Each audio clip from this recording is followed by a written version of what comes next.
Good afternoon, everybody. This is Prakash from Team Transformer. Today I'm presenting about renewable hydrogen for sustainable energy future. So introducing the context and problem given by the Woodside. So the net operational demand of the national electricity market has decreased every year since 2016 due to increased production. Excess supply of solar energy leads to operational demand hitting unprecedented low during daylight hours. This can be seen in this dot curve given here. So during peak daytime, where there is surplus solar radiation and surplus solar energy that has generated, but at the same time we can see very low demand that do not only challenge the balance the grid. At the same time, like curtailment need to be imposed to the power producers, wind and solar power producers. So that's why we need some means of energy storage to capture that surplus daytime energy and supply for the evening or early morning peak demand time. So battery storage or pump hydro might be quite more costly options to adopt. That's why our proposal is to go for hydrogen is the best way to correct this discrepancy between supply and demand.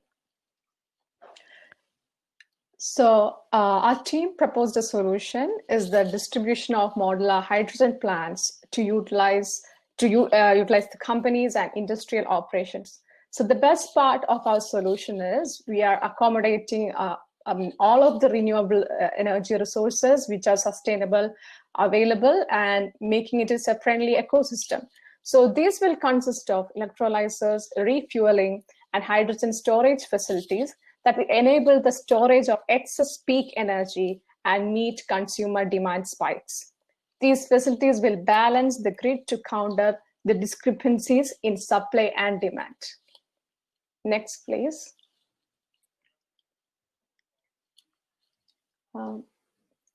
So our proposal to Woodside is that they become the enablers of this service.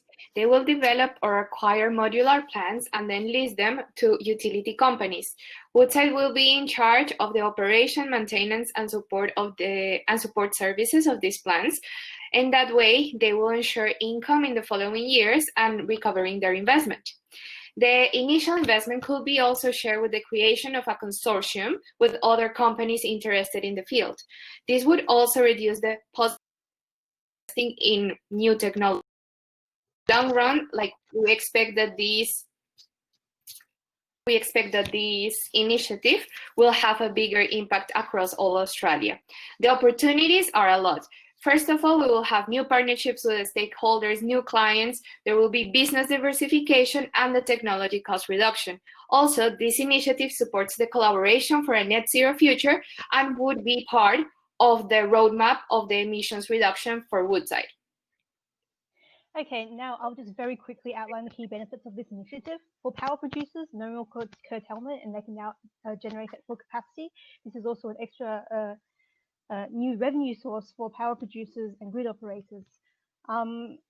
This concludes our presentation. Thank you for listening.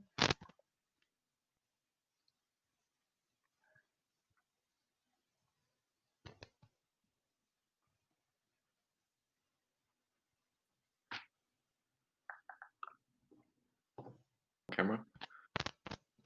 All right, awesome, great job, guys.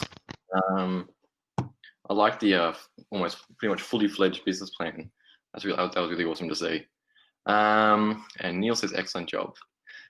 So when the judges are ready, they can ask any questions they'd like. Neil, are you ready to go? I'm ready to go, yes. Do you have any questions? Yes. I thought that it was a great job and you hooked me right away because you framed it as a business model innovation, which is really the arena in which this is occurring. Without resolving the business model innovation, there's no room for the necessary technological innovations to get built and come into being. So I loved your idea of adopt a hydrogen plant and making it easier for the people with the surplus power to have a sort of turnkey decision at low risk and requiring low expertise to take up this offer.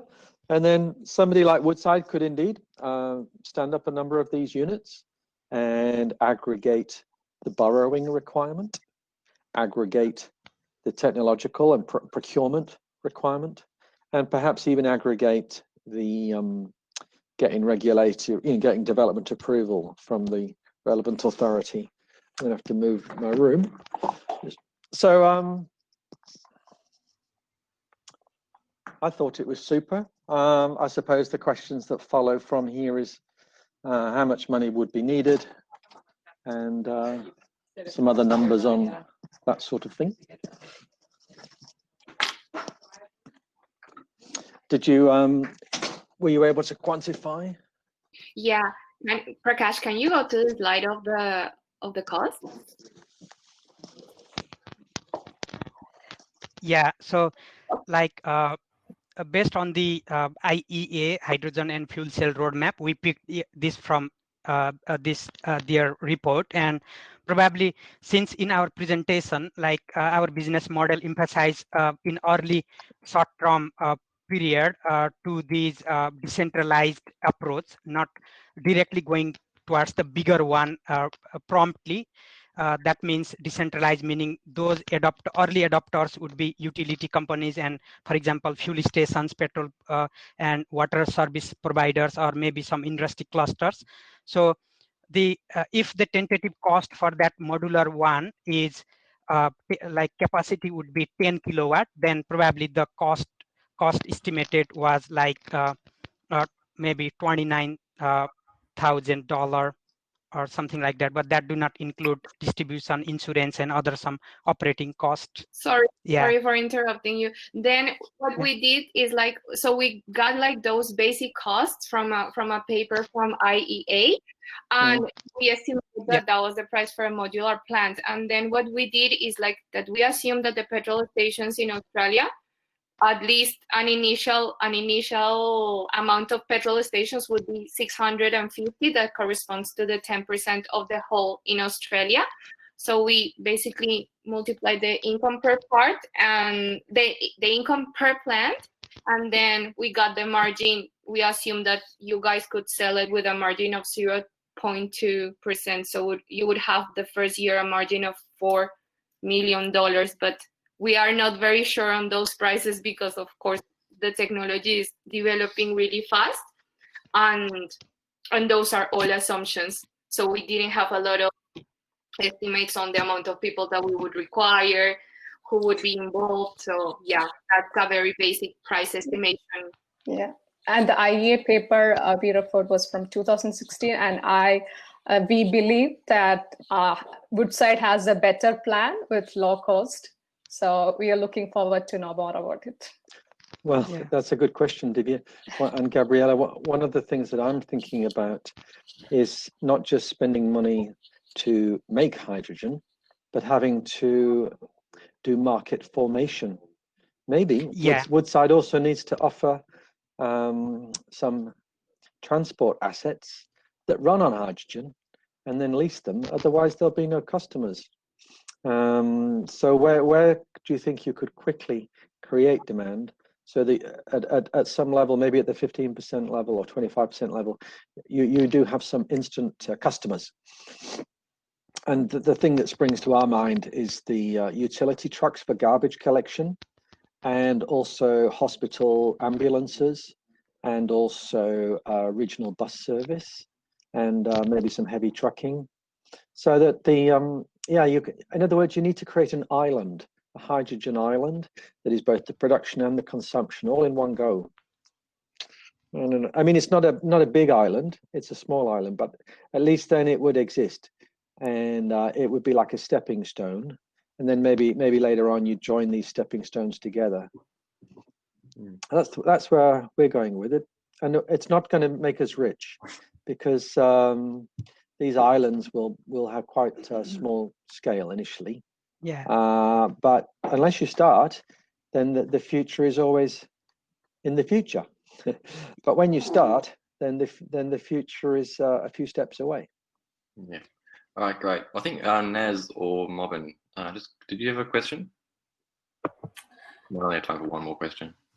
Yeah, thanks, Alex. Good presentation, team. The question was more around, so your presentation was focusing on utilities as being sort of the customer, and a bit of an extension to Neil's comment. Did you give any consideration in terms of other customers in the private sector or other industries that could be incorporated into the value proposition, and specifically e-mobility, sort of the electric vehicles, and obviously that's sort of a growing market in Australia and also in WA. Yeah, so basically we presented that in short term, the early adopters, our target is for early adopters having already some background in gas or oil industry or maybe in clean energy at a small scale. That is basically for demonstrating this hydrogen storage kind of technology in the market for the social acceptance, and so that in the long run, maybe after 2030, this can be jumped into the next level, that is centralized big hydrogen plants for export and revenue. So yeah, for short term, the niche market would be early adopters like these, as you said. Yeah. Great, thank you. We're definitely.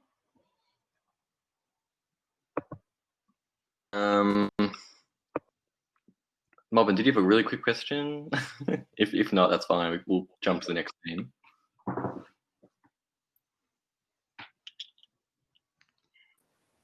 I guess I could give you a general question about how long this would take to get off the ground.